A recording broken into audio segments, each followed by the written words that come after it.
Kept you waiting, huh?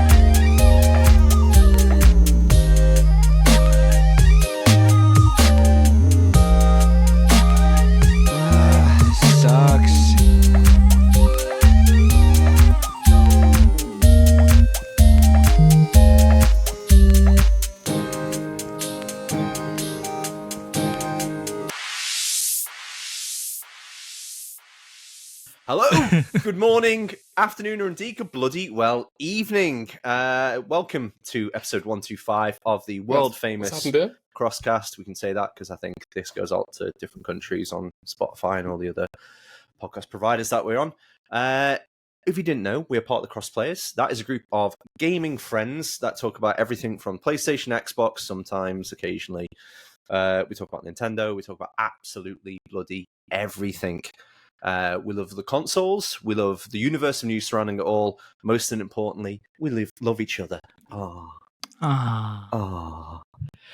It's Ben, Alex, and Lewis. Hi, guys. You okay? Hi. Hello. Hi. Okay. Have you all been trekking in space the last couple of days? Yeah. We'll talk about that more in a bit. Yeah. Lewis, have you been up in space as well? I've been in space. Oh, I've been there. Okay. All up in that space. All up in that space. All up in that space. We say it every week, but if you'd like to support us, please follow these simple fetch quests. Number one, give this podcast a review on the service you're listening or watching us on. Give us a like and subscribe over at youtube.com/thecrossplayers. Are you guys still doing a giveaway on the cross button? Is that done now? Done. We'll lie anyway. Just go over there. They're still doing one. You just go like and subscribe something. Or, number three, head over to thecrossplayers.com for links to all of our content and our Discord. We say it every single week, and it probably won't be the second, third, or fourth time I say it tonight. If you are stark raving mad and want some extra XP, hit up patreon.com/thecrossplayers and contribute as little as £2 to help us produce the show, and you get entry into our very special WhatsApp group. Alex, are you drinking water, mate? I am indeed. Lots and lots of water. Keeping hydrated. What t-shirt's that? What you're wearing? Is that your Super Mario one? Uniqlo? It's over there. Yeah. Cheeky little bad boy. Is that got something on the back as well? I looked at that t-shirt. Yeah, it's got the Mario logo on the back. I won't turn around because I always end up like either dropping my headphones, show us your ass. falling off. Come on, mate. Come on. Give us some of that cake. Whoa. Oh, look at that badonkadonk. Fucking flatter than a pancake. Didn't show us his t-shirt, just his ass. Great. Just got that. Oh, easy. Oh, there we go. There it is. Nice. It's a nice t-shirt, that. It's a nice colour as well. You suit that colour, Alex. You suit Nintendo. He does suit Nintendo, doesn't he? Yeah. Look at the face on it. Absolutely. Burning him as he keeps it on. Lewis, have you got anything entertaining? Just a black t-shirt? Is that all it is? Black pocket. It's a pocket tee. Look, there's a pocket. You like you see pocket, that pocket? don't you? Yeah. Just keep things in it. What you put in it? Nothing. It's like give it one of these, pocket, but behind the pocket there isn't any fabric, so it's just a quick release if I want to expose my nipple. Yeah, I know. Ooh. Okay. Is that some sort of maternity t-shirt? It's feeding a hamster. It's been upcycled, Ben. Oh dear. Uniqlo, there's going to be one of them opening on Princess Street in Edinburgh. Yeah. Is there? Yeah. The reason to actually come to Edinburgh now. Yeah, the one and only thing on Princess Street that might be worth going to. It's a Primark. Yeah, like I said, maybe the one and only thing on Princess Street that's worth going to. Do you guys say Primark up there? No, because I don't say primary school either. Oh, that was a quick response. He said that before, hasn't he? But Alex did say yes, we do. So Alex, he's from the Primark. West. Yeah. What is it? Is it Primark or is it Primark? It's Primark. Yeah, but Primark. Is it? It's not an E. No E. It's not like a guy who did GIFs and then turned around and went, actually, it's pronounced GIF. So it's not the owner of Primark's not going to go and turn around and go, that's actually Primark. It's like CEX and sex. Who calls it sex? I call it sex. You do actually, yeah. Yeah. I call Somebody it calls it entertainment Seeks. exchange. And I was like, it's not Seeks. Definitely isn't Seeks. No IKH in there. So I don't know what you're on about. CEX. CEX. When SIF changed to GIF because people couldn't pronounce. Thought it contained an STD. Because Lewis is looking quite handsome and dishevelled. If he had like a red lightsaber, it'd be a Sith right now. He's got that kind of, you've got that grisly look to yourself. My light's gone off, but I do have a red lightsaber. It's in my bedroom. Oh, of course it is. Anybody drinking anything interesting tonight? No. I've got water. Nothing interesting. It's one of those days, hasn't it? What heat is it everywhere? It's like, 10 degrees in Scotland? Or It's fucking roasting. Yeah, absolutely fucking boiling. Okay, it's 27 degrees here at the moment. Alex Same on his here, I vape. think. Yeah. On the vape again, Alex.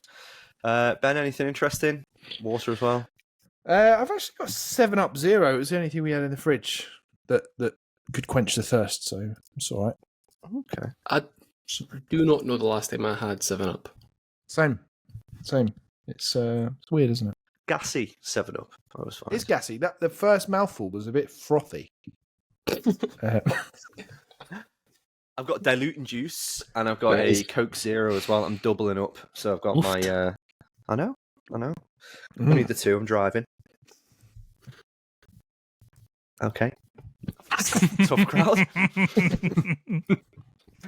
Right, should we dive into the news? We are not going to talk about the first news story that I've popped on our notes. I'm going to dive into number 2 and 3, and we'll get to number 1 when we're talking about it in a bit.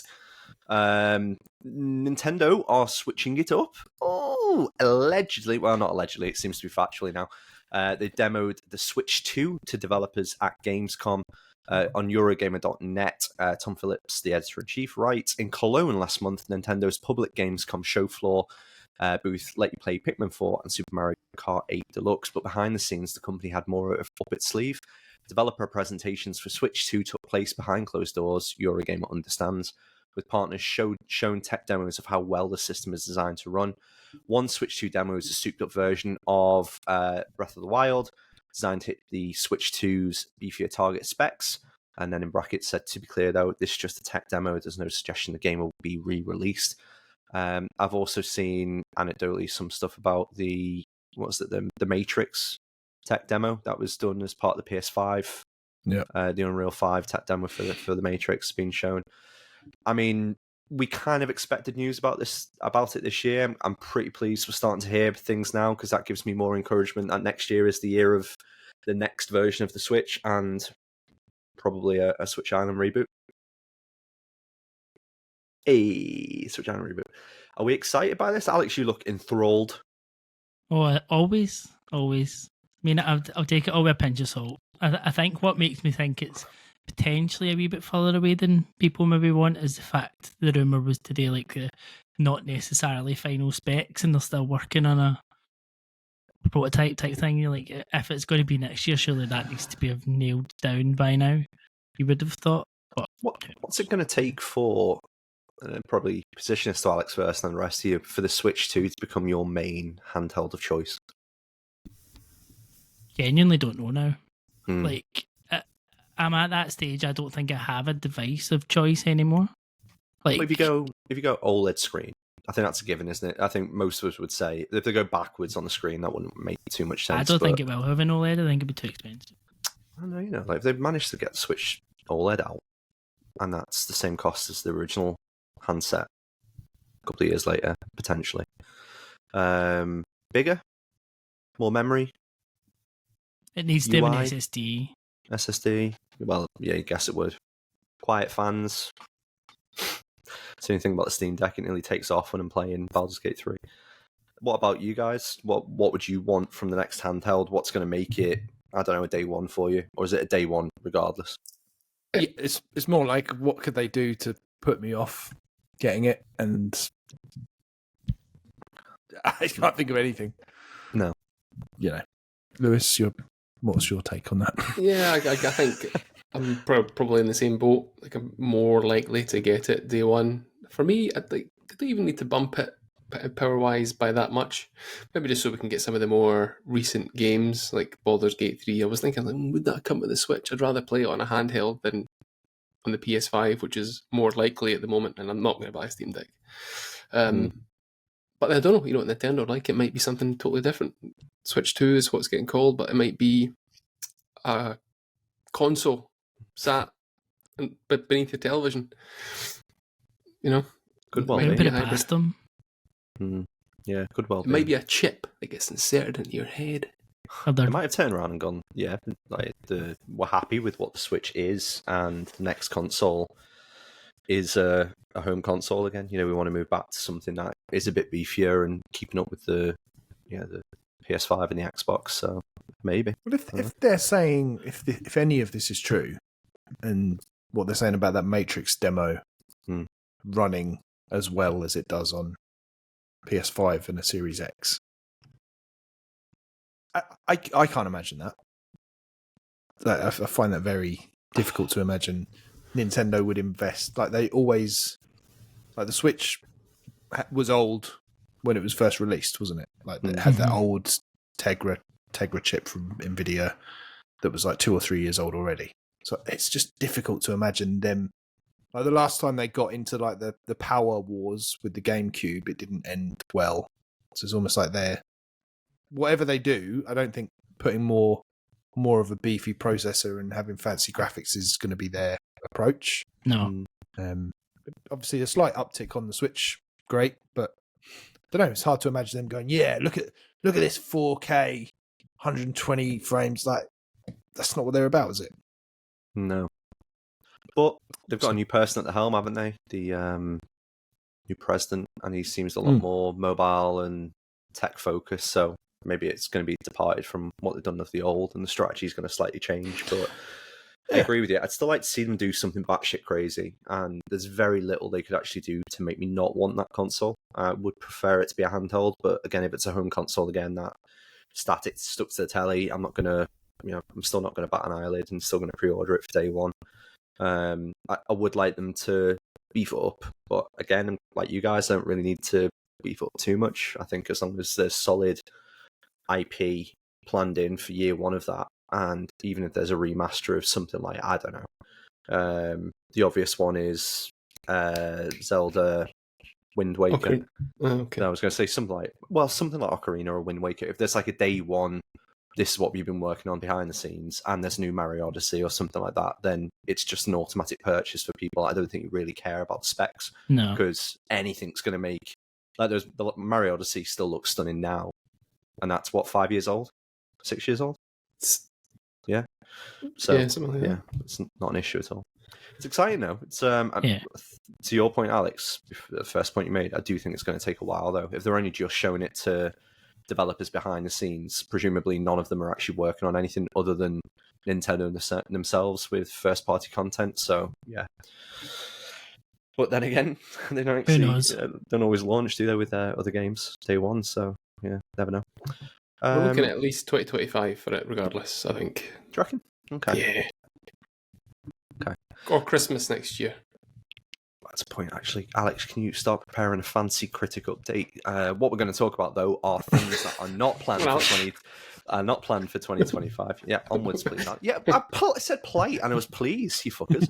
We're going to talk about 5 minutes, Alex. Come on, quick snap. We're going to talk about the games that are imminently due for release or have just released. We are recording this on the 7th of September, on a very warm Thursday in the UK. So I've got IGN.com up, and it's talking about all the games that are going to get released. A Chance of Sinar, September 5th. Monochrome Mobius, Rights and Wrongs Forgotten, September 5th. Baldur's Gate 3, September 6th. Have any of you guys picked that up on PS5? Or not at that price. Nope, expensive, 65 quid. Hell no. Yeah, I'd want a physical anyway, but it's going to be on the PS5. It seems a bit... I got it from abroad. Okay. What was her name? Argentinian? No, she's Turkish. Lovely Turkish. Turkish. Yeah, get your wig done while you're over there. NBA 2K24 is out tomorrow, September 8th. Harvest Moon, The Winds of Anthos, September 12th. Myth Force, which sounds like that TV show, Mythic Quest. That's due on September 12th. Well, that was the one that was based on TV shows, isn't it? The kids' TV show one. There we go. Super Bomberman R2, September 12th. Ben, you like a Bomberman game. Have you looked at that? I have, I'm interested, but I know it's going to drop down to like a $5 in a few months' time, so probably not going to be a day one for me. We've got a couple of games out on September 14th. Ad Infinitum. Not heard too much about that. The Crew Motorfest. Is that day one for Alex? Hopefully. Is that one that's like Forza? Yeah, basically it's cars. He loves the Murder cars. Fist. A bit of a rude one. Inspector Gadget Mad Time Party. That's on September 14th as well. And Summum Eterna is out on September 14th. Guarantee that's JRPG. Gotta be. NASCAR Arcade Rush on September 15th. Gloomhaven, September 18th. The Legend of Nayuta, Boundless Trails, September 19th. Lies of P, or Life of Pi, as I said to the person. Giving out game codes for that, which, weirdly, we've not really heard back from. That's out on September 19th. I've not seen too much about that in previews. It seems to be quite quiet. The demo went down quite well. It did, it did. So, Little tiger on a boat was good, wasn't it? Game Pass, so it's worth a try. Yeah, demo went down well. Mortal Kombat 1, September 19th. It feels like it was ages away. And then it's literally out in 12 days. Yeah. Drove past the advert for it today. I thought you were going to say, like, big. Yeah, I drove past Sub-Zero. Someone he was just chilling. committing a fate. Oh, that's good. Thank you. Don't sound disappointed. Eternites is on September 21st. Payday 3, September 21st. You know what? If that reviews quite well, I've always wanted to play a Payday game, and I think it has relatively decent multiplayer, so it could be quite a funny one for us to. And it's on Game Pass. There we go. Avatar: The Last Airbender: The Quest for Balance, September 22nd. I love that show. Was a good TV show. Soft spot for that. Good anime. Last Airbender. Korra. Yeah, good anime. Cyberpunk 2077, Phantom Liberty DLC is 26th of September. Anyone jumping into that? Maybe. Laurie, yes. Yeah, I know, yeah. I've only got 4 games that I'm playing this year. I've got it all planned out. I don't have time for anything else. So I'm a grown-up. Fuck off, mate. I know. Yeah, admin, like, scene to the chickens. I was like, I'm not replying to that tweet. That was pure bait. The chickens like bit dangling it in front of me. I was like, okay. He knows what he's doing. He does. Harvest Moon, The Winds of Anthos. I'm sure I just said that already. Yeah, Harvest Moon, September 26th. I'm presuming that's a different console as well. Paleo Pines, something that Alex would do at the gym. September 26th. Train Sim World 4, September 26th as well. Infinity Strash, Dragon Quest, The Adventurer Die. That sounds like 4 games wrapped into one, doesn't it? Cocoon, September 29th. Yay. And then, yeah, looks good, doesn't it? And then EA Sports FC 24. It is. Are you still enjoying your time with that, Alex? It's done now. It was up to the 31st of August, but yeah, it was good. Okay. Yeah. Just yes or no would have done. That's fine. Loads of games during October, but I'm not going to talk about those. Be getting Fantasy Critic ready, Alex. Got it right. All right, Lewis, fucking hell. Sit in the corner. I'm just making sure that Alex is following the instructions. Oh, okay. Jesus wept. Alex, Fantasy Critic, mate. In fact, before we jump into that, anything specifically you're all excited to play? For me, EA Sports FC. I am actually really looking forward to it. Alex, I really want to do, what's it called? Pro Clubs. Pro Clubs, because it does look very funny. And I think if we can persuade a few people to play and get Twist these 5 or Phil's 6. arm. I think Phil could have his arm twisted quite. Happy said arm. Yeah, go with that. That's fine. Well, Tom Phil too. Yeah. Yeah, twist his leg. I think Carl will probably play that as well. Yeah. Carl got a promotion today, by the way. I'll tell you about that. Congratulations, Carl. Well done, Carl. Congratulations, Carl. Well done. Fully the deserved. funny thing, he's now ahead of. Really? Oh, brilliant. He's the biggest head of out there. Full head of. Amazing. I should have said that before. Anything else jumping out at you guys? Mortal Kombat. Mortal Kombat. Are we all picking it up? That could be a good day. Wouldn't it? Probably. No. Nobody else Nothing played beyond Street it. Fighter. Yeah. I did. No, Fool me once. No. Nothing day one, I don't think. I do want to play Mortal Kombat, but there's just other stuff on the docket.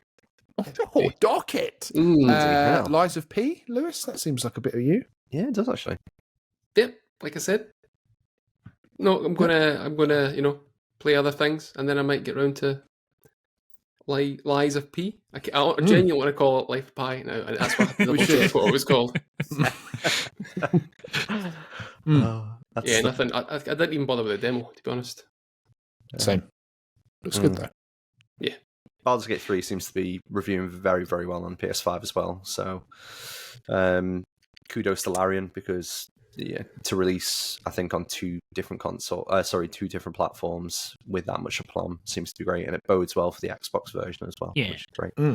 Coming this year now, which is good. Now in the argument of best game of all time, not just of the year, which is crazy. Insane. I'd love to play it, but it's £65. Oh, it's ridiculous. I mean, yeah.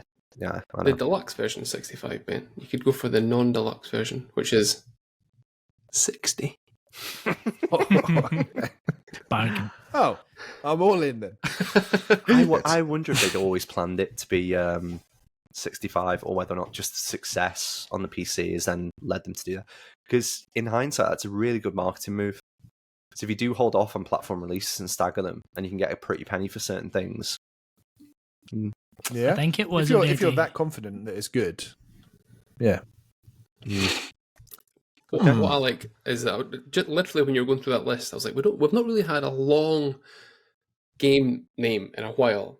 And then we got to Infinity Strash, Dragon Quest, The Adventures of Dai. Now we just wait for that to come out on Switch, so it'll be called Infinity Strash, Dragon Quest, The Adventures of Dai, Ultimate Edition, Ultra P, or something like that. Reloaded. That's always a good one, isn't it? Reloaded. Yeah. Love that word. Yeah, I mean, Cyberpunk 2077, Phantom Liberty DLC as well. I've seen too much of it, and I'm like, I like all the Idris Elba content. I like the look of it. I like the idea that they've completely done a 2.0, which is like the arrogance of CD Projekt Red that I do like.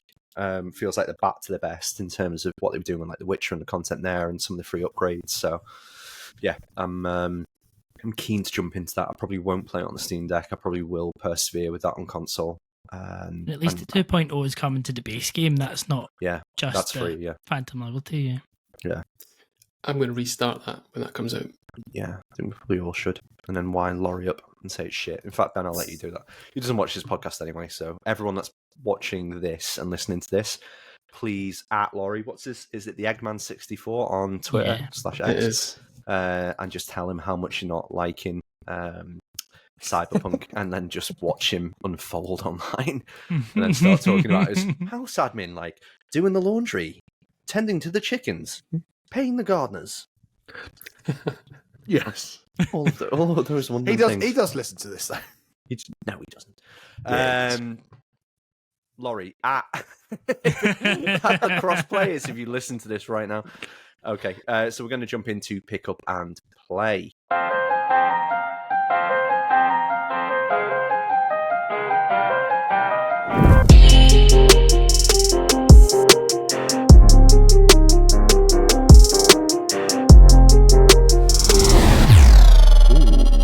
Okay, so let us talk. For whom am I going to pick up on first? You know what? I'm going to go first. Selfish. Ooh. Because I want to just talk specifically about this pickup first, because I think Alex got the same version as me. I'm not too sure. I don't think Ben has. No. No. Shut up, as if you're not that person. Don't laugh then. Yeah, so you've got it there, Alex. Do you want to show it to the people? Mine's is up behind Mine's up here, so I'll get it then. Fucking hell, you stay sat. I'm not the one who's doing all the hosting and everything. I just don't even fucking edit. I got the steelbook, and it says on the back, "The wonder is not that the field of stars is so vast, but that man has measured it. Anatole France, the guardian of Epicurum." It's really, really nice steelbook, to be honest, and then the art on the inside as well was pretty cool. It came with a nice little fashioned guide of all the controls and stuff that you need to do on Xbox. They been fine, Ben. Handy that, actually. I should have got that version. Would have been good for Ben. We'll get to that in a minute, but I'm not going to talk about the game because I think Alex, myself, and Ben have played it, and Lewis as well. So we'll get to that in a sec. Ben, you picked up something that I want to pick up, but it's on the list of things that I'm going to wait to go down, even though it probably won't go down because it's a FromSoft game. Ben! Yes, I picked up Armored Core 6 Fires of Rubicon. Nice. Love that name. Great name. Launch edition. Which like they did with Elden Ring, where they just put it in a box and put some extra. I haven't actually looked at what else is included in there, but a patch. It's maybe a patch. I can add it to my jeans with my Elden Ring one. Lovely. Oh, I'll look right snazzy. That game obviously reviewed really well. Looks really cool. Obviously, From Software have they've won me over with They're Elden all right, Ring aren't they? in a major way. They're okay. To be able to put out Elden Ring last year and then this year is fantastic. So I'm excited to play One that. of them has to have suffered, and it's not Elden Ring. Well, this was made by the Sekiro team, apparently. So they've got 2 teams. So they've got the Elden Ring one, and then this one was made by Sekiro. And that the was worst Souls game. Game of the year, wasn't it, in 2019 or something? Yeah. That was Control, mate. That was Control. No. Oh. So yeah, I'm excited to try that. And I was now. What was it? I was watching a Digital Foundry video about it, and apparently the mechs in this game scale to the world in Elden Ring. So like someone had done some research, and basically if you put the mechs in the Elden Ring world, they're like halfway up the fire giant. So it's like they've used the Elden Ring world as the basis for it, and then put these giant mechs in it, changed all the scenery and stuff. But I just thought it was vaguely interesting to think, so it's maybe not. Move on. Okay. Alex, you picked up a few different things. You were muted, Lewis. You look like you were trying to interject. Go on. Yeah, what were we going to I say was first? saying Game of the Year 2019 Control. Yep, it was there. Nominated. Was on the list. Nominated. Yep. Yeah, okay. Rough year. Hammered year. Alex, you picked up a few things, mate. Yeah, I picked up a couple of things. So, although I've kind of been joking about Goodbye Volcano High, I have got Goodbye Volcano High to play. I haven't played it yet, but I do have it. And I've played and picked up Fort Solace because this was quite an interesting little game. I think we talked about it a wee bit the last time. Don't play it. Leave it there. Move on. It's like a kind of space horror. It's not horror. A musical, isn't it? No, it's not a musical. It's like yeah, Ben, fuck off. It's the one that's got like Troy Baker and stuff in it. So it's got like a really Singing. good cast and But the yeah, it's got There Trebek was that- in it. there was Singing. that, no, the Gamescom opening night live Gamescom, thing, yeah, because that it was was it, after yeah. that. So, but it's so slow. Like the pace of it is so slow. Like you can't run, you can't do anything, and it's one of those kind of narrative Quantic Dream type games, and it looks amazing. Like the one thing you would say about it is like it's the latest like version of Unreal Engine 5, and the looks of it are really good and tells an alright story, but it feels like you can't impact it in any way. Like even the decisions you make, you don't like actually have any impact whatsoever, and it just feels like it drags on and on and on, which is a shame because like that. It looks so good, like the voice acting and everything, because of the went and got quite good because the guy from Red Dead Redemption and stuff as well. But the game itself, it's not much of a game for me, which is a shame. It's just like a pure walking sim, isn't it? Aye, Like, that is basically. literally all you do. But Lewis it's would not like even it, a like good one. platinum it. Yeah. I like walking sim. Yeah. Yeah. The game I was thinking of, the musical, is Stray Gods. Yeah. Yeah. I know the one you mean. Sorry, I'm a bit rusty. Different game. Yeah. Okay. Should we jump into what we've been playing? Should we jump into the obvious one? You jump, yeah. Okay, let's go for it. Let's So, grav jump into what we've been playing. love it. Only if you invest your skill points into it. So, Destructoid, 10 out of 10. Digital Trends, 70 out of 100. Dual Shockers, 90 out of 100. Game Informer, 8.5 out of 10. Games Radar, 5 stars out of 5 stars. GameSpot, 70 out of 100. IGN, 7 out of 10. Mirror Station, never heard of it, 58 out of 100. You've got PC Mag, 3 out of 4. Fucking hell. You've got PC Gamer, 75 out of 100. And then you've got multiple other sites giving it 10s out of 10s. You've got VGC giving it a 5 out of 5. Starfield is polarizing. I think it's aggregating still pretty high. I think it's on Still at 88, I think. 88, which is very, very good score. And is it the highest rated Bethesda game? No, Not still Skyrim.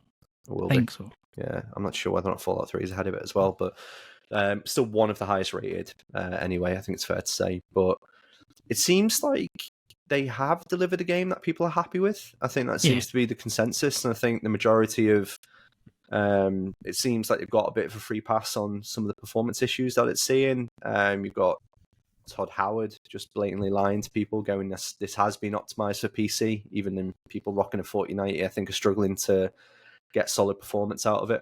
Really? Yeah, I've seen quite a bit about that. I'll find no an article. Yeah.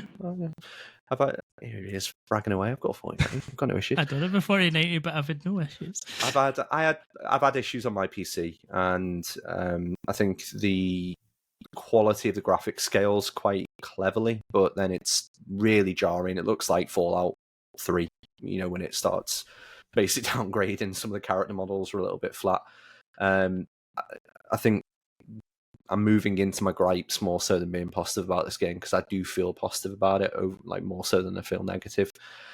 I'm going to start with Alex, because I think you're the person who's played this the most, and therefore you've got, out of the 10 minutes, you can speak for 9 of them, and then Ben, Lewis, and myself get the 1 minute split between us. You played this for what, 23, 24 hours? 25 hours probably now, because I was playing it just before you guys come on. I said to Ben, I don't really want to be here. I want to be back. I didn't want to switch it off. I genuinely, not in the nicest possible way. And what I said though was, I haven't felt like this for a long time. I genuinely just want to keep playing a game. And it's such a nice feeling to feel like that towards a game again. I can't even put my finger on what it is. It just speaks to me, and it has its flaws. There's no getting away from that. Encumbrance is terrible, absolutely terrible. You need to patch that or something, because it's far too low. You're constantly encumbered because it's a game that wants you to pick everything up.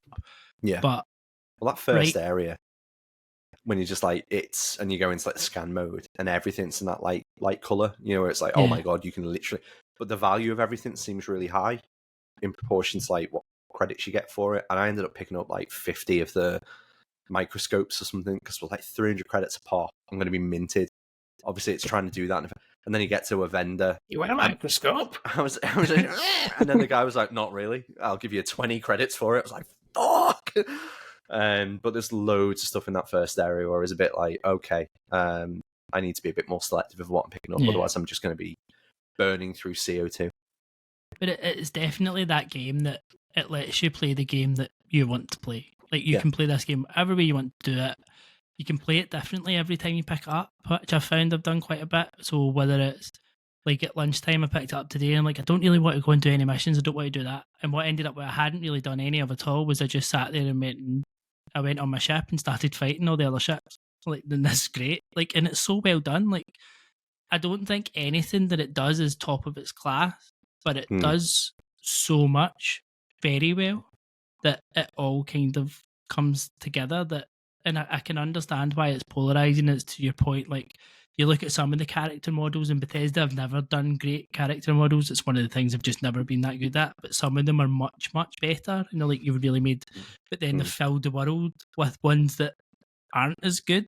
And you're it's just very maybe they'll come along and they'll patch that a little bit just to bring them a little bit more up to par. But I mean, they're the ones, just to touch on that point as well. That's the kind of Bethesda uncanny kind of vibe that you get from all of their games, where if you're walking past an NPC, they do that, and they're staring at you, or regardless what angle you are, they're just that, constantly staring at you a little bit, and it's a bit freaky. Where it gives you that kind of focus that you are the focus in that world, and therefore everything else is immaterial, and they are just NPCs rather than keeping you immersed in it. Yeah.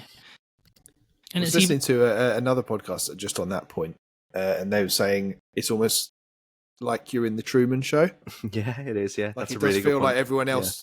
Yeah. It feels like everyone else knows something, and they're just acting oh, I'm a real human. Hello. Yeah.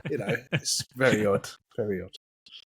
Carry on, Alex. Sorry. The criticism I've seen a couple of comparison videos to Cyberpunk, which I think is a little unfair because they've had a long time to work on Cyberpunk, and we all know what you could go down the street and a car would disappear in Cyberpunk, so that's not a perfect game. But it's the mechanics of how society works, of aiming a gun at a police in Cyberpunk, like immediately they're going to start a fight. They're not going to be happy with you. They're going to try and arrest you. Whereas in this, you could be aiming at head, shooting around the head. As long as you don't hit them, it's not going to do anything. There's a level of detail that the granularity of this game they haven't really been able to get into because it is a Bethesda game. Whereas the things they've added on the periphery are really rich, like the star fights and then also the story as well. The story itself. So you've played it obviously the most, Alex. Do you find is that become more captivating as you played it longer, or is it kind of... I hit a beat probably just before we were coming on, which I think is probably like the kind of main beat of the story when you kind of work out what's going on. I'm like, right, I want to know. And then it sends you here and I'm on to the next bit. But I found myself, it's not... I had gone into this because a lot of the podcasts and other people have been talking about it is like, you go and main the story, get through the story, and that's when it comes into its own. But I've get distracted so many times, and just like you can be going past and you find a note on something and then you're away doing this other quest, or you overhear something, you go and do one. So I ended up going undercover, like to go and take on the space pirates and stuff, and I'm like, this is just really cool.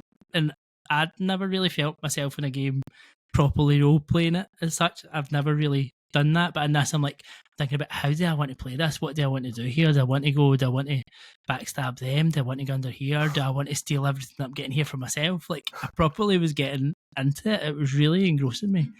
And you get so sidetracked so easily, but none of the sidetrack stuff feels cheap. Like, it's all like stuff that takes hours and hours. It's not like, oh, you're going and doing a wee bit here and you're just like, 15 minutes, I've done that mission, I can go back to the main. You're like, no, you're going into a proper arc here. What's your background with Bethesda? Because obviously you came into gaming a little bit later than the rest of us, or you had a bit of a gap. I've only played Fallout 4. Really? So that's the only... And I've tried to play Skyrim and I never got into it. Never played New Vegas, never played 3. No. See, that, to be fair, because I played those 2 games, and I think Lewis, Ben, you guys have as well? Yep. Hell no. You haven't? Okay, no. That's interesting. No. So those 2 games, I'm going to have to dive off for a second, but those 2 games, you have a very similar feel to this game, and that's the one thing that I picked up. I think it's disingenuous to say it's Fallout 4 in space, because it's not just that. Like I said, that layer that it kind of adds is where the quality is, and I think that's the difference between this and the Fallout 4. Like, the base building in Fallout 4, it was okay, but it felt shoehorned in. Whereas I think the ship creation in this, and some of the things that people are creating, and then the fighting in this, and then also the storyline in this, it feels like a level above it, and it feels like it's gone back to its best roots of doing things. It feels like these periphery things have always been part of a Bethesda game before, and therefore now building forwards, hopefully it'll be there. I'll be 2 seconds, sorry to listeners and viewers. No, carry on. I completely agree with it, Dan saying. No, like, everything feels like, and even the bits I played in Fallout 4, and I don't think it's fair to say this is Fallout in space. I think it is more than that, but I don't think, to the other side of the argument, this is that generational leap forward that people were getting. I think the game is overhyped, and I think it's been suffering from that hype to a certain extent, but I think it's going to be the game that will stand the test of time. No, this I can see being in that kind of Skyrim mold where people who love it will still be playing it in 10 years, and there'll be stuff added to it, there'll be mods added to it, there'll be like, it'll be a different game in 10 years' time. But it can't get much bigger because it's huge. Absolutely huge. When was it meant to release? What was its initial release? Last November, so it's not been that long delayed. 10 months. Yeah, so Ben, I guess you're the most negative out of us all, I would assume. Well, in general. In general, of course. So, no. Do you have any? I think we've all got negative points to go through. Do you have anything positive about Starfield? No, just in life. I love my family. No, I can appreciate why Alex has fallen in love with it. Like, I get that. I think ultimately, and setting all, like, obviously we've been chatting about it over the last couple of days in our little WhatsApp group and on Discord. And obviously I take the piss for comedic effect. Ultimately, if I'm just being sensible and objective, it is just not a game for me. It's not a style that I appreciate, and I just think, yeah, it's great that Alex and lots of other people love it as much as they do. But I played. How much have I played, Lewis? 3 hours, 15 minutes or something? Because it's 5 minutes more than me. Keep us honest. And that was enough for me. I got to a point where I'd joined Constellation, like I'd become a member, and then I thought, all right, I think that's like my end game here. I'm happy now. And then I just, out of curiosity, I thought, do you know what? I'll just fire it up on the Backbone in bed and just play a little bit more. Maybe something will capture my attention. And then a lady said, "Oh, we've got you a bedroom here. Do you want to come and see it?" So yeah, okay. I was following her for like 2 minutes, walking painfully slowly, and I properly rage quit. I was, what the fuck is this? And just put it down and uninstalled it on my Xboxes because I was just like, this is just a fucking waste of time to me. So yeah, great that people love it, but it's I hate it. I don't think you ever expected to like it though, did you? No. So I went in willing to be surprised, because I've been surprised by, even this year, Resident Evil 4. Remember when I played the demo, I was like, don't know about this. Loved it. Game of the year so far. I was kind of, I don't like the look of these games anyway, like even just Western RPGs in general. I think Cyberpunk's probably the only one I've seen through to completion, because I find them really clunky and unnatural, poorly written, poorly acted. Yeah. Too big, too meandering. I don't want to walk behind someone just waiting to be taken to a room just so I can go, oh, great. Oh, should I point at 50,000 things in this room and pick them all up for no apparent reason? It's just not something I'm interested in. So, yeah, I'm out, but I'm looking forward to hearing from everyone else over the coming weeks/months. Maybe I'll get into it again another time. But yeah, for now, yeah, there's nothing not for me.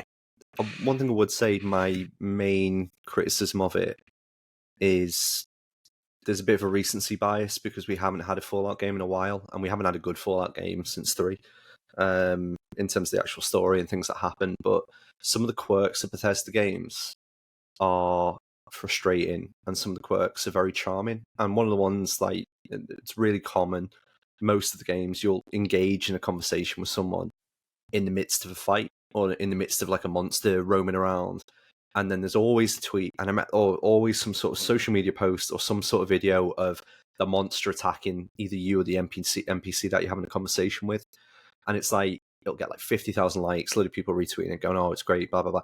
Same thing happens every time. It's like I said about the Uncanny Valley part. Like there's a charm to it, and there's I don't know. It's like melancholic, isn't it? Because it reminds you of things like Skyrim. It reminds you of those kind of games that you grew up with when you were younger. I was just hoping it will be a little bit more of a leap forward in those areas as well, because I just can't imagine they're happy making that same game over and over and over again. Is it the same engine? I believe so. Yeah, I think the same as 4. Creation engine, isn't it? Yeah. So I'm excited for the next game that they make. I think I'm in a similar vein to. I'm trying to think of a recent example of something like this, but like I suppose Tears of the Kingdom. Now that they're kind of exhausted what they've done in that world, I'm excited now for where they take the Legend of Zelda after that point. I'm kind of the same with this. With Starfield, it feels like it's a punctuation to a decade of Bethesda games that have been great, but kind of faltered at times.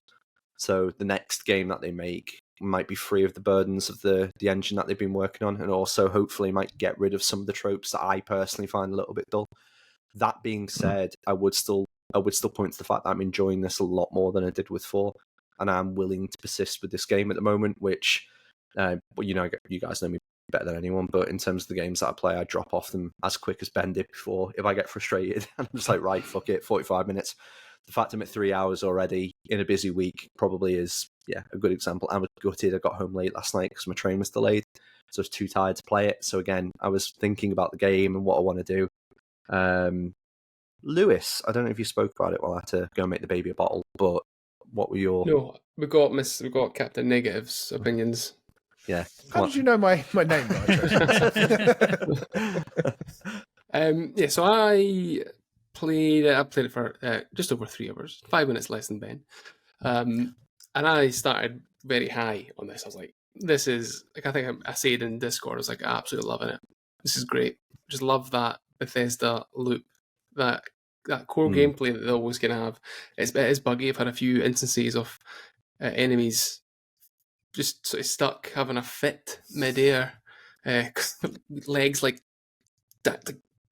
going really fast, try to like get traction on stuff, and that's fine. I don't care. Like, it is what it is. I like going around and seeing the things you can pick up. I seen a succulent, a little cactus. I nearly took a photo to send to Ethan. I saw that. I nearly did the same thing in the space station at the start. Yep, in the space station. Yes. Yeah. I love the ship. I like how you can customize that ship. I don't know if I'm going to spend much time doing that because I've got an image in my head of what I want it to look like, and I don't have the patience to learn what to do. I've seen one that I can maybe buy that looks cool. I might just do that. I think my criticisms of it are not unique.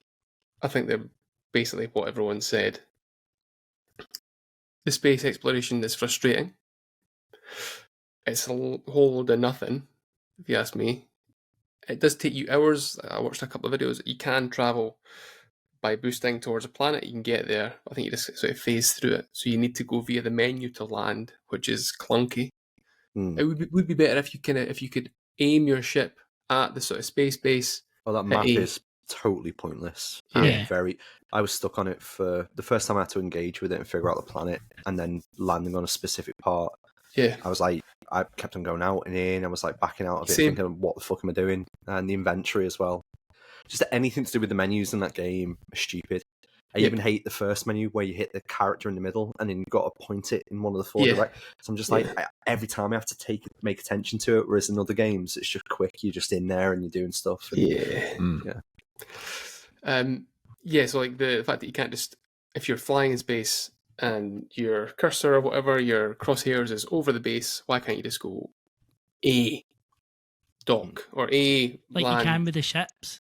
So because you can do that with the space station, you do that with space stations and do that with the ships. But it'd be better if you could do that with the planets. Yeah, the exploration. Sorry, I was going to say that quick. I think it's that thing again. If you need to play it for a certain amount of hours to unlock certain perks, that realistically, I would say a quality of life and should be there from the start. But go on, Lewis. Sorry, mate. Yeah, the exploration has been ruined by No Man's Sky. For all its faults, the fact that you can travel, boosting or using hyperspace, whatever the fuck it is, between planets, and in real time go through the atmosphere and land. You could even do that on the Ubisoft Star Fox. What was it called again? And that was a fiver. Starlink. Starlink Battle for Atlas. Yes, that was it. Terrible on that. It was, but that the expectation has been set that you can do that in a game, and that was a crap Ubisoft game that ended up being a fiver. And then a game that was panned, but at release, No Man's Sky, you could do that. So it has been ruined a little bit. I don't like having to go to the menu. Also, the first city, New Atlantis, I think it's called. Yeah. When I first arrived, I was like, this is really cool. Like looking up and going, oh, these skyscrapers look amazing. And then I went, actually, where is everybody? See, that's the one that the one thing you said that confused me is that, because when I've been in that city, it's been really busy. It's just, I wonder if it's a time thing or something. But when I've been in it, it's been like people everywhere. It was during the day, so it might be in at the work. I don't know. But I was like, it just feels really empty. And like I was like, this is a bit disappointing. And I genuinely turned it off. I was like, I'll come back to this. Yeah. It's the problem with space games. And what was the name of the guy that did No Man's Sky? Sean Murray. Yeah, because to be fair, he delivered in the long run. But when you're talking about space and all of the terminology that goes with it, explore the universe, your uncharted land, all of it, like just it evokes a certain a certain style of gameplay that it's really difficult to fucking create in a game. I still think the only game that's captured that level of wonder is, when you think of the Wild Wild West and like Red Dead Redemption 2, again, such a daunting game, but the reason it's so good for people is because it's so daunting, it's so immersive. I think Todd Howard built this to be immersive, and I think he built it to be bigger than what it was, and I think he's actually getting off quite lightly compared to the criticisms that the likes of Sean Murray had, or received, I should say. But had they come out and gone, this is our latest IP, but realistically, it's a spiritual successor to Fallout 3, and we feel we're getting back to our best, and this is the next step in Bethesda's, generational leap, to show you what we want to do in the future, kind of thing. I think that would have made more sense, but yeah. And I think it also comes down to as well, like, I don't care that I can't land a ship on a planet. Like, personally, it doesn't bother me, but I mean, I can understand for some people that it would, and I think I think this is probably one of the most personal games I think I've ever played, in terms of it'll let you play it whatever way, but if you've got an expectation in your head that this is how I want to play it, it doesn't let you do that, then I can understand why it would annoy you. I think it's an expectation that's been set by the people that released the game, though, and I think that's like, it's no different to how everyone felt with Cyberpunk, because it was so hyped and it was to the point of being like, right, this massive game is going to completely blow us away. This is not quite, obviously, nowhere near as bad as that Cyberpunk release, but I still think people felt this was going to be a little bit more of an... I listened to Cardi talking about it in the IGN UK podcast, and it was a similar kind of reaction of like, he felt like this was going to be everything he wanted based on the way it was marketed and displayed, and even the sections of the game that they've been shown. Was in reality, like Lewis is saying, certain parts of it and certain mechanisms that aren't in there, like being able to land a ship, is probably inconsequential to most people.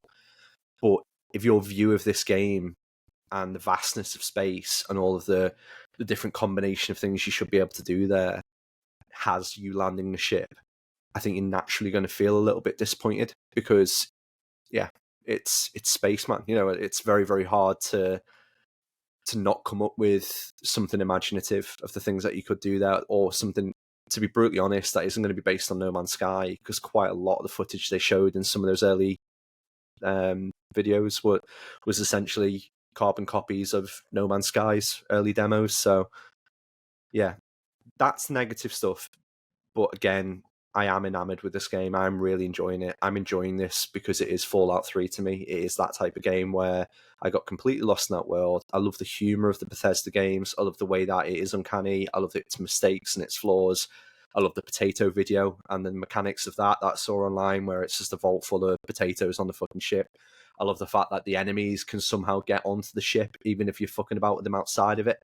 Because some of the hilarious videos that I've seen from there, again, it doesn't seem like it's intentional, but you give them a pass because it's Bethesda.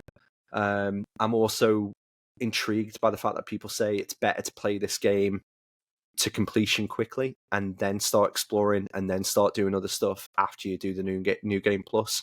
There's a mystery to that, and to that advice that, again, is captivating me to play it more.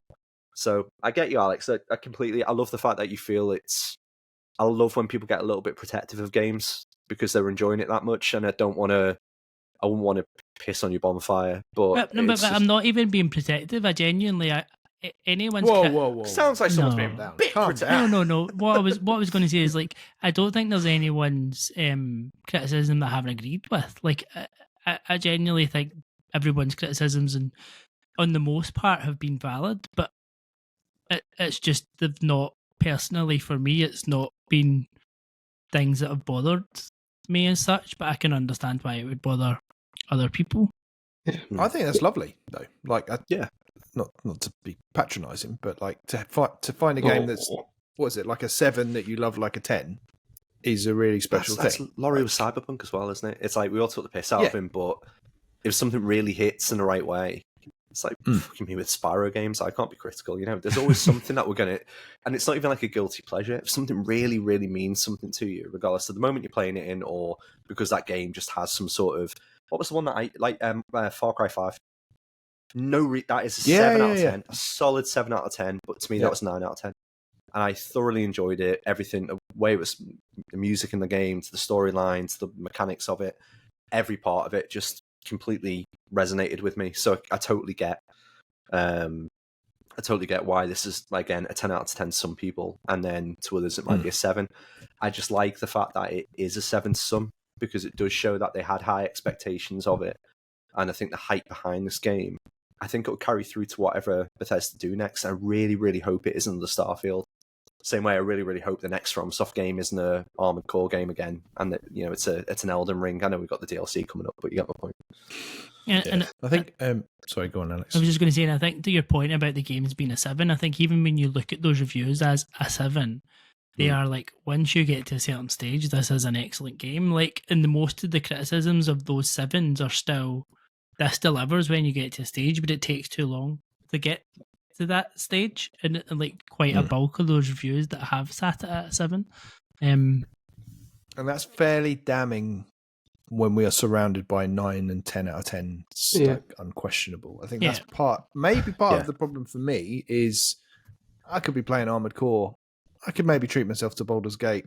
I could go back to Tears of the Kingdom, and that's the issue. It's like, well, I'm 3 hours in. This hasn't grabbed me. I think the big part of the problem is I don't have that nostalgia. I didn't game in the 2010s at all until the Switch came out. So I've never played a Bethesda game, and I've got no frame of reference for them at all. I think if I had that nostalgia, I'd maybe forgive some of the stuff that you guys are talking about. Yeah, this is part of the charm and all that stuff. But if Lewis, you did originally ask me to say something positive, I'm not sure I have yet. But I do admire the ambition of it. Yeah. It's not fair enough. You can't, take off and land and all the rest of it. And there's a load of cutscenes and loaded screens and stuff. But I do think where the ambition seems to be is in all these side quests and stories. The fact that you can go, all right, I'm going to be a pirate and I'm just going to do that for 5-10 hours, whatever it might be, and that's got nothing to do with the main storyline. They have created a universe where you can basically do anything, as far as I can tell. But it's not for me. But I do, I hope you guys will stick with it anyway. And Alex, Laurie's, I think, go on, Lewis. Yeah, just over 3 hours for a game this size. I'm not. Here he comes backpedaling. I'm not criticizing it. I'm just immediately. This is what has become apparent to me. Like Dan was saying about expectations, and that they weren't kind of met in some aspects. But it's still a game I'm going to. I'm not done with it after 3 hours. I'm going to go back to it because I do really enjoy the older Bethesda games, from Fallout 3 to Fallout 4. I guess there's one in there between it. Every good game has its faults. Yeah. So. But There's no such thing as a perfect game. Yeah. There is one thing. Any Bethesda game that's shooting has an element of guns in it. Yeah. What? Give me VATS, man. Yeah. Why isn't VATS in it? I know. I still don't know what that means. You've mentioned that so many times on previous episodes. L2 or something. It's an acronym for something, and it's something Volt. I can't. It's basically you've got a thing on your arm, and it slows down time, so you can pinpoint runs. Have that. You can get it as a perk, can't you? You don't have VATS, but no, it's you basically, once you get to one of the planets, there's basically a drug that you can get, which is contraband, and which kind of allows you to do that. Does it? Okay, that's interesting. Because I don't know what Fallout was, but I got VATS obviously aimed at this person's head. Slow-mo, bullet comes out the gun, follows, hits the guy in the head. The head comes clean off the body and bounces down some stairs in slow motion. From that second, I was like, give me VATS in every single game. Just give me VATS. Fallout 3, the mole rat, I always tell the story. I literally hit it with a baseball bat that I'd picked up at a birthday party, and it just shot into the horizon. And it was definitely a bug, and I think it'd been well documented it was a bug. And I had no idea about it at this point. Burst into laughter, and I must have been laughing. I paused it and was laughing for 6 minutes straight. That is the funniest thing I think I've ever seen in a video game, and I thought it was intentional. I was like, do these things just go off into the stratosphere whenever you eat them? That's reminded me of one other thing that I did like as well. So to start with, there's there's no avoiding shooting, right? You have to do a bit of FPS action.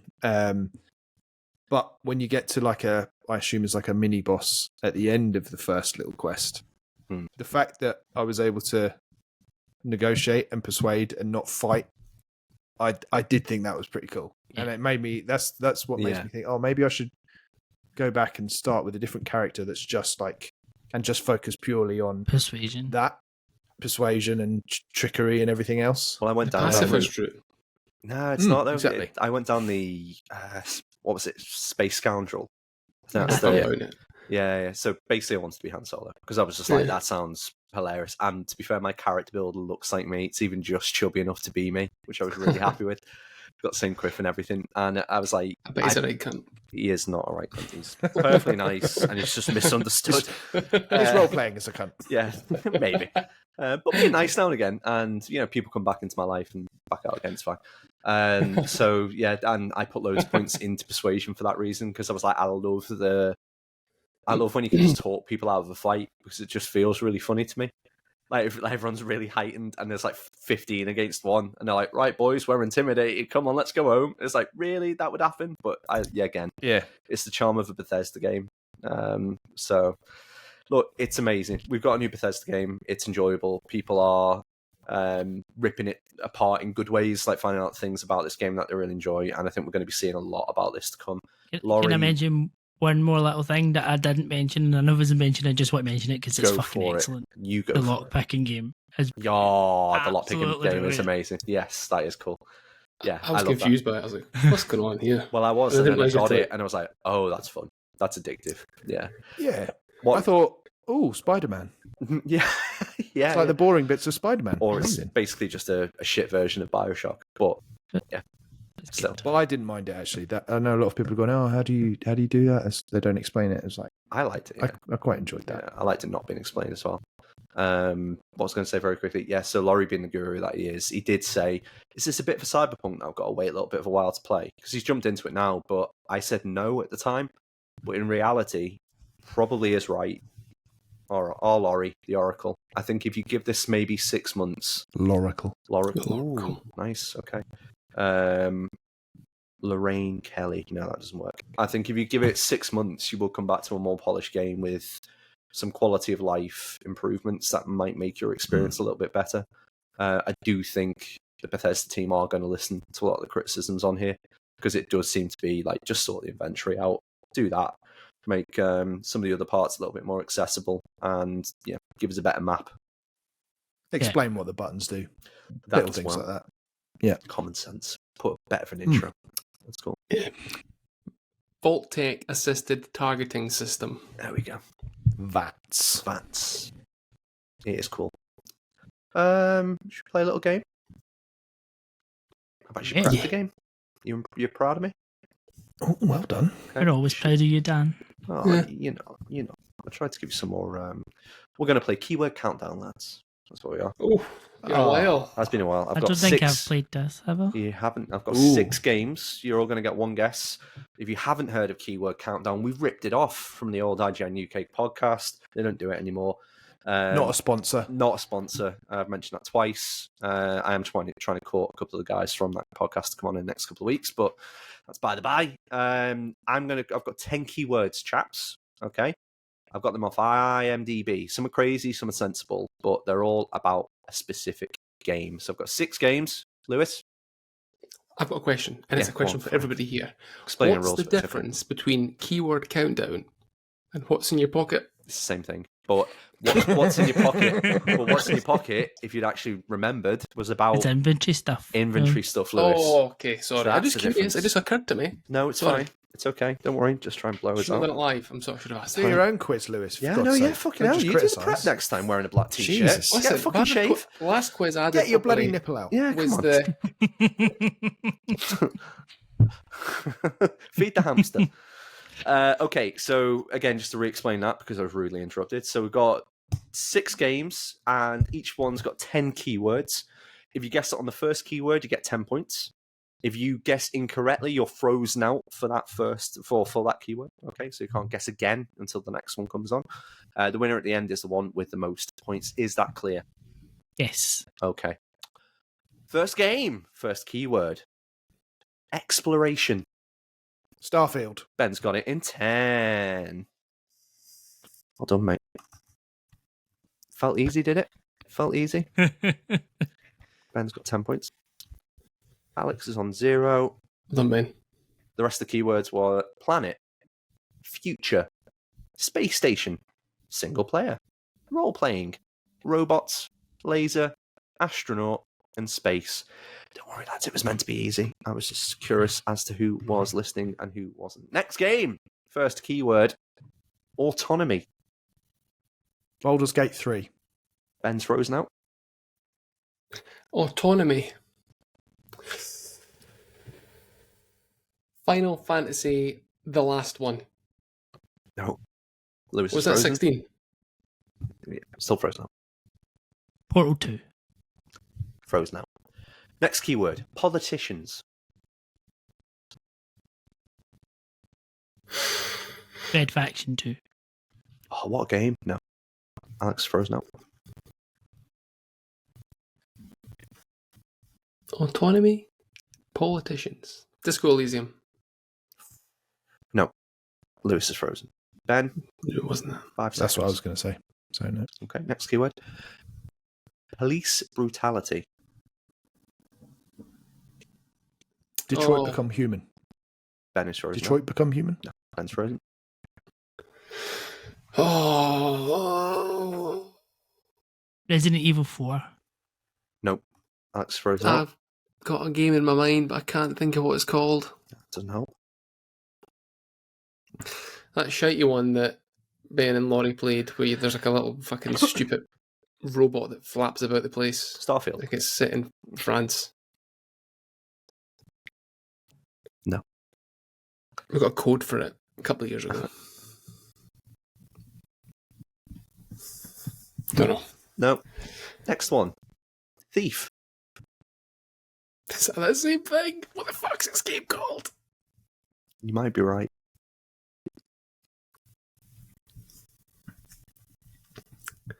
They wear masks, I think. Stupid 10 seconds. game with I have no idea. little Flappy. Calling it there. Next keyword. Neglect.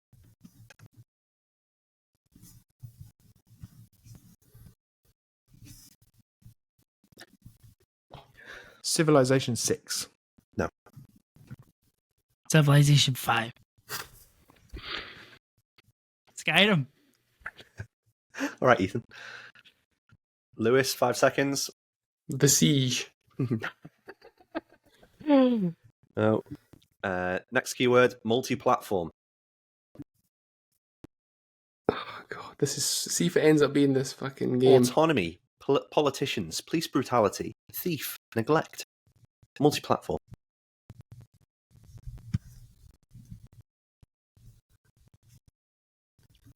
5 seconds. Grand Theft Auto. Nope. I can't get past this game I'm trying to think of. What was the last one? I've just literally only got 5 seconds. Multi-platform. Multi-platform.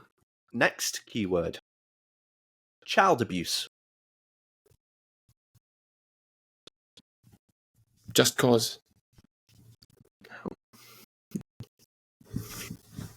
That's a game. Far Cry 5.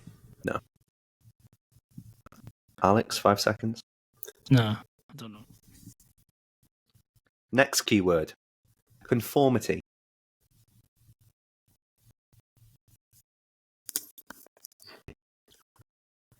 This is a tough one. It is. Yeah. You all should have got it. Darkest Far Cry Dungeon. 6. No. Ben, 5 seconds. Stop copying me, Alex. No, I've got nothing. Next keyword, bonds. GoldenEye. No. Good. Goodness.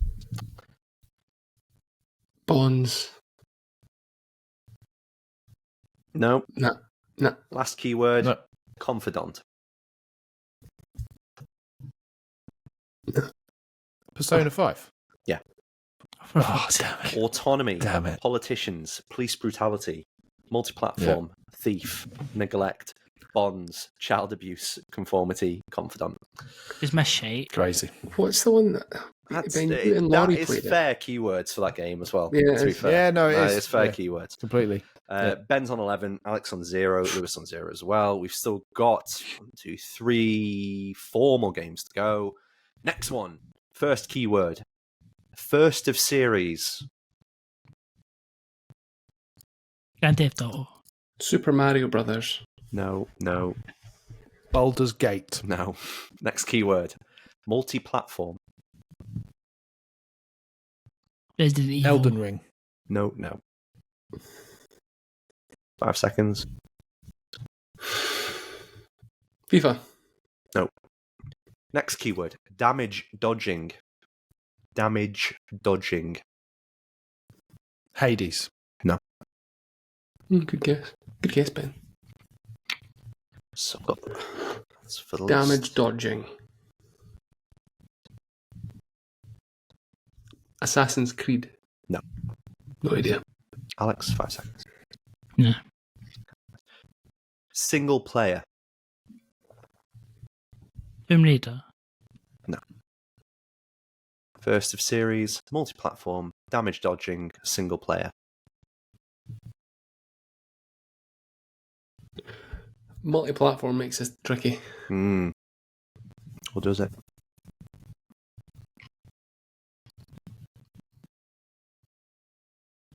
Five seconds. Hollow Knight. Great guess, Lewis. Next keyword, cult video game. Cut all Say what you see, lads. Say what you Mr. see. Chips. Ben was going to say it as well. I thought you said Ben looks like Mr. Chips. Then I was like, that's a bit fucking harsh. No, it's Worms. What a book. 5 seconds.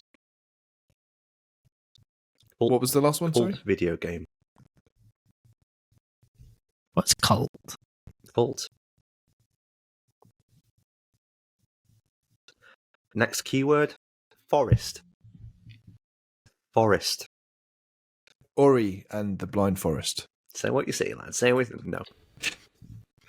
First of series, multi-platform, damage dodging, single player, cult video game, forest. Good guess. Guess. That's a good guess, actually. What games are in a forest? You tell me. I don't know. You tell me. Play enough of them. I think you've all It's played the this. first in series. Far Cry. No, yeah, first series. Next keyword. Yep. Vacation gone wrong. Firewatch. No. Just Cause. It's not really a vacation, is it? That's Skyrim today, isn't it, for you? Dead Yeah, Island. No. Next keyword. Lake. Lake. Lake. Body of water, lake. Lake. Lake. Alan Wake. Yeah, got it. There you go. Well, Disappointing. I was never going to get that. That really a cult video game? Yeah, you sure that wasn't a typo, Dan? Well done. Was it really multi-platform until it was remastered? Was it the next Xbox? I think it was, yeah. Sure, it's on PC. Let Lewis have his First points. of series, multi-platform, damage dodging, single player, cult video game, forest, vacation gone wrong, then it was lake, flare gun, flashlight. I need to say that right. Ben is on 10. Oh no, 11. Ben's on 11. All right, fuck it. Alex on 0, and Lewis is on 4. We've got 3 games left, all to play for. First keyword, the fourth game, magic. Elden Ring. Baldur's Gate 3. One of you got it right. It was Alex. Well Ooh. done, mate. Very, very good. What game was it? What were the other Elden clues? Magic, then elements, multi-platform, kingdom, knight, monsters, castle, swords, armor, cheesing. You added cheesing in there. Maybe. Ben's on 11, Alex on 10, Lewis on 4. All still to play for. Everyone can still win. Next game, first keyword, first-person view.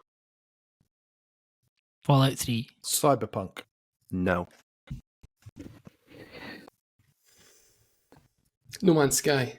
No. Next keyword, multiple endings.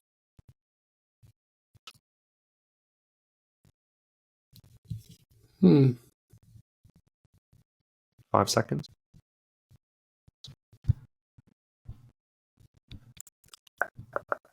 Next, Fallout 4. No. Next keyword, agent. Hitman. Thanks, Who Alex. I was gets going it? to say that. Thanks for taking the one. What was that? Agent. Agent.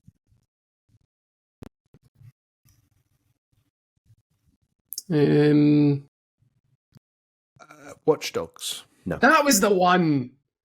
Fucking Oh, hell, that's very loud. Sorry. Loud! Next- Watch Dogs. That's the one I was thinking of a couple of Which games is ago. absolutely not the answer. Next keyword, assassin. Assassin's Creed. Max Payne. No. What game now? First person view, multiple endings, agent, assassin. It's not Hitman. Excuse me. 5 seconds. Next keyword, mission. GoldenEye.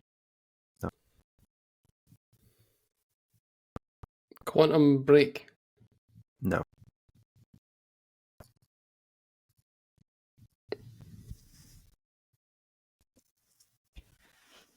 No idea. Move on. Next keyword, death.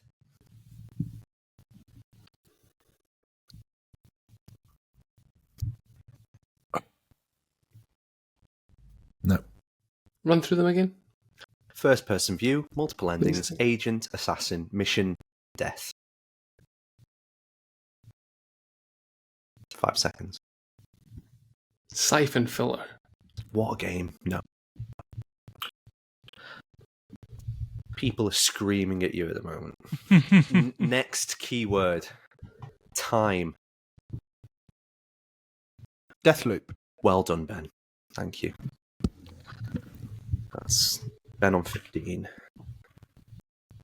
First person view, multiple endings, agent, assassin, mission, death, time, guns, party, 1960s. Well done, Ben. Didn't like that game. So Rubbish. last game, Alex can still win it. Lewis can come second, 1 point off Ben. Ben can walk away with it. First keyword, anarchy. Far Cry.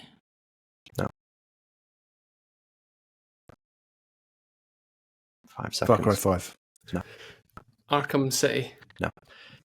Synthetic human.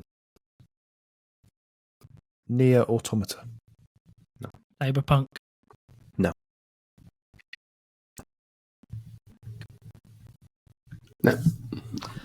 Detective. Disco Elysium.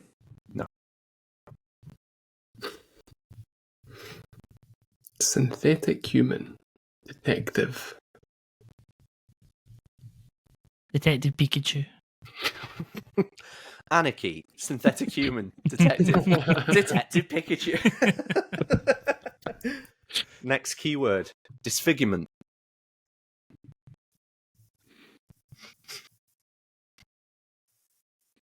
Detroit Become Human.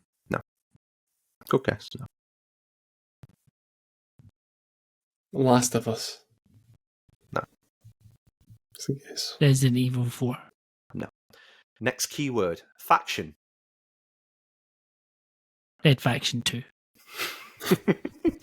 Say what you say. No. Detective. Then again, I was audacious by putting death into the last one, and you still didn't all guess it with Deathloop. So, Can you just run through them again, please? anarchy, synthetic human, detective, disfigurement, faction.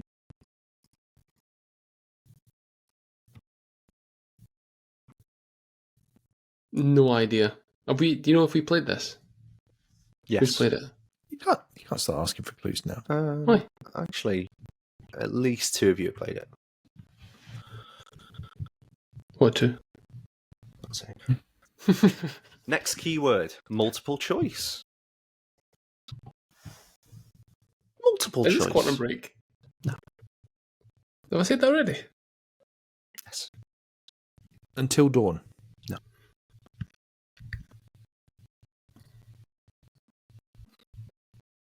Professor Layton. Disfigurement. He's a detective. Next keyword, robot butler. Horace. No. 5 seconds. Fallout 4. He's got it. Oh, he's pipped him. Has he? No, he hasn't. No, I oh, you haven't. Well done, mate. Anarchy, synthetic human, detective, disfigurement, faction, multiple choice, robot butler, wasteland, power armor, nuclear bomb. Yeah, there was a synthetic, like a robot detective, wasn't there? Yeah, I tell you what, you all got one, so well done for that. Clicks, lads. Come on. Good quiz, that, Dan. Thank you, mate. Cheers. That's quite good for me. I don't know. That was No, like You normally actually. shit. 15 No. points. Quizzes. Ben takes the dub. Alex comes in second on 14. Lewis on 4. Yeah, you all got one. That's good. Participation trophy. Thanks. Well, maybe not. You know what we're like. Not good. Special shout out to all of our patrons. So we've got Ethan Hunt, Nate Ellingsworth, Carl Hughes, Sean Hughes, Jason Frost, Sarah Perbrick, Rebecca Rudranath, Luke Cooper, Kevin Scully, Mark, Grumpy Hammond, Rune Storm, Phil Marshall Stack, Eamon Macaulay, Phil Henshaw, and Daniel Muir. Is that right? Muir? Nice. Is it Muir? Yeah. Yeah. Muir. Yeah. Muir. Thank you very much for listening, as ever. If you like everything we were doing, then, I don't know, just fucking listen to us next week as well. If you fancy getting a bit more involved, go to patreon.com/thecrossplayers. You can throw us £2. We have got EGX coming up, so you'll be funding, hold on, just check my notes, a burger for Ben in the afternoon. I think that's what we're gonna aim for the Patreon funds on. Yeah, a burger for Ben in the afternoon. Jokes aside. He's on the bread line. He is on the red line. We do loads of giveaways on Crossbutton. Lads, Crossbutton VR. What are we talking about this week? All the games that are coming. Oh my Lots god. and lots and Is there a lots lot? of games. I There's a lot of games. I saw on the internet from a well-known personality that's no games on PSVR 2. I think there's 6 next Thursday alone. Oh my god. And A good lot. games Too as many. well. Good games, Yeah, fair to say. good games. Good games. Very good games. Okay, wonderful. And we can find that if you put in Crossbutton VR on any good internet podcasting service. There we go. Nice and straightforward. That was fun. That was good, wasn't it? It was warm. Was? I'm sweating a bit. Very warm. I'm sweating. Oh, Ben you survived. visibly sweating. Dabadon. So yeah. Mm. I don't know what Dabadon means. I said a word there. I just made up because it's very warm in the conservatory as well. I like the way we all just nodded along, though. Yeah. Dabadon. Yeah. Yeah. Dabadon. Dabba. Manamana It's a very sweaty Pokemon. is a Dabadon. Yeah. Does this a lot. Don't do that again. It's just to circulate the air amongst his pits. I'm a cheeky whiff. Anything interesting happening this weekend? Any? No. No. No. Oh, fuck off. Bye, everyone.